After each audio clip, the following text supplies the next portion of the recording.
Hey, what's up? I'm Hector, and we have another week of movie night. So,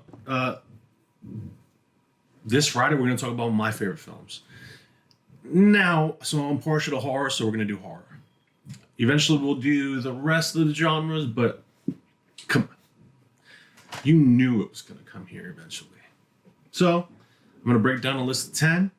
We're going to go through them. I'll tell you why I love them, why I care about them, and why you should probably watch them. So, got my list right here. Let's start with where are you going? It just wants to run away. Maybe it's because of this film, The Conjuring. So, The Conjuring was a film that scared the shit out of me.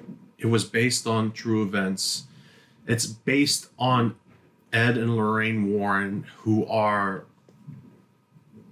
were paranormal activity investigators, right? They looked into this stuff. It creeped me out. The director was great. He created the Insidious universe, and he directed Fast 7. So, I mean, you have a lot of good things that came out of this movie, and the horror was there. Every jump scare was well worth it. Nothing about it was cheesy. Nothing. Speaking about cheesy, next one is Freddy vs. Jason. I'm a big fan of Freddy and Jason. When they went to duke it out in this movie, 13-year-old me was there. I was watching it. I loved it. This was a movie in the making. It has an 80s feel, even though it was made in the 2000s. But nonetheless, this was a nice, movie that you can have a couple of sips of beer and, shoot the shit with. It was a good film. Keeping in that same, I guess, atmosphere. It's the same director who directed this other one. It's Bride of Chucky. Bride of Chucky introduced us to Tiff. Come on. Tiffany?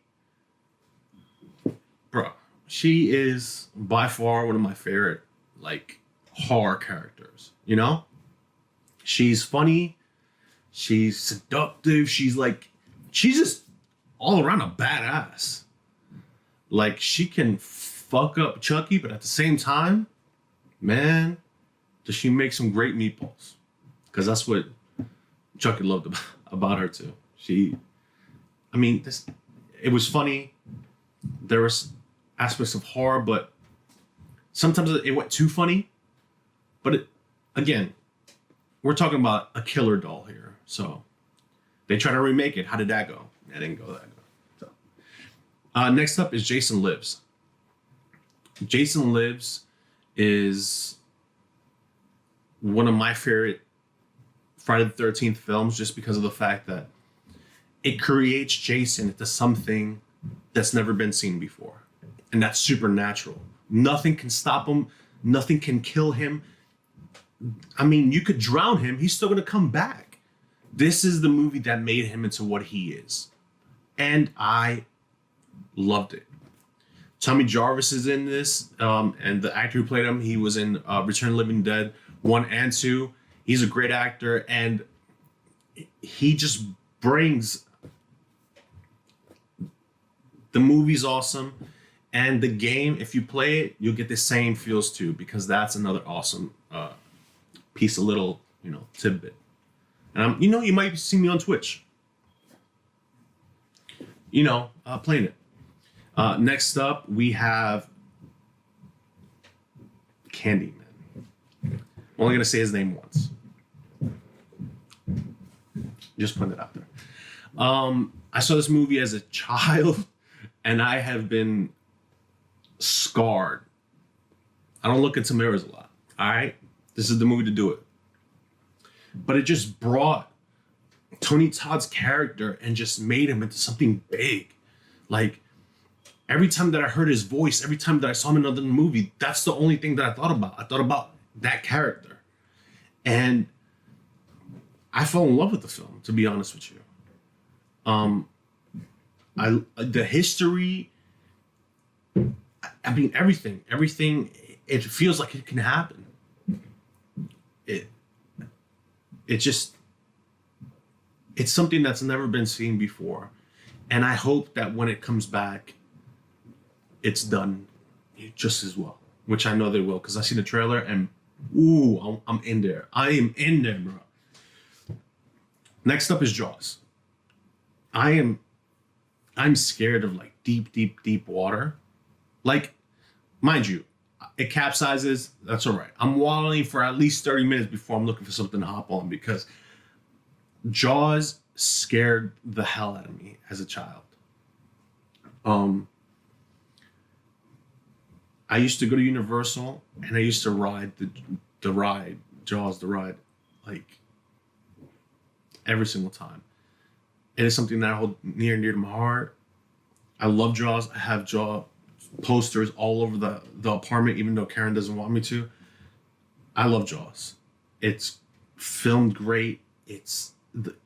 You don't see the actual shark, and that's what gets you thinking, and it just fucks with your head. I love it. I love that film. I will watch it every summer. Already have. Next up is Dead Alive. Dead Alive is a Peter Jackson film. He's the one that made Lord of the Rings.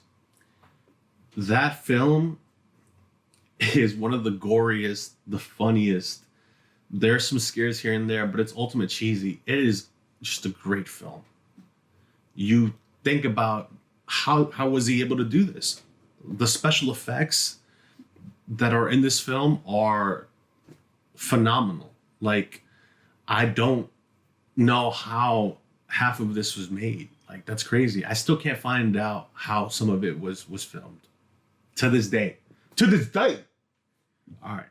Next up is The Thing. I'm gonna keep the same energy from the last movie. The special effects in this are crazy. Almost all practical, if not. It is just, it makes you anxious, on the edge of your seat, and just paranoid. And this was a great film. I mean, it didn't do that well in the box office, but man, did it make returns later on. It's a cult classic. If you don't watch The Thing, you're not into horror films. I'm sorry. You have to watch The Thing. The Thing is something that can never be captured ever again. Next up is The Dream Warriors. This was one of my favorite Freddy Krueger films. I'm a big Freddy Krueger fan. I think he's the best shit talk in the business. No one can hold a candle to this man. His kills are crazy. The way he kills you is so simple in your dreams. But on top of that, you get all of these misfits together and they go up against Freddy Krueger and beat the shit out of him. I'm with it. Also, we got to see Nancy come back. Nancy is always welcome back. Introduced us to a bit of a different story, different mythos. I mean, Freddy Krueger's history is convoluted, but again, to see his ass get beat, perfect. And his one-liners, bro. His one-liners, he could work in the WWE any day. The last one is Night of the Living Dead. Night of the Living Dead was one of the first films I've ever seen. No joke, no lie. One of the first films that I ever saw, and I remember it being black and white, and I rented it with King Kong because it was black and white. My mom didn't care. There was no blood. Man, if only did she know the amount of carnage that's in this film. It had never been seen before. It had never been done before. It was shot in an era where there was a lot of issues going on in the world. And for this film to come out and just give a big middle finger to the whole world, I mean, watch it. Just watch it. It broke down barriers. It created a new type of hero that was not even thought of in this era. I absolutely love this film. It it is what all of the other zombie films, because it is a zombie film, I'm gonna warn you, is what's it's built on this film alone.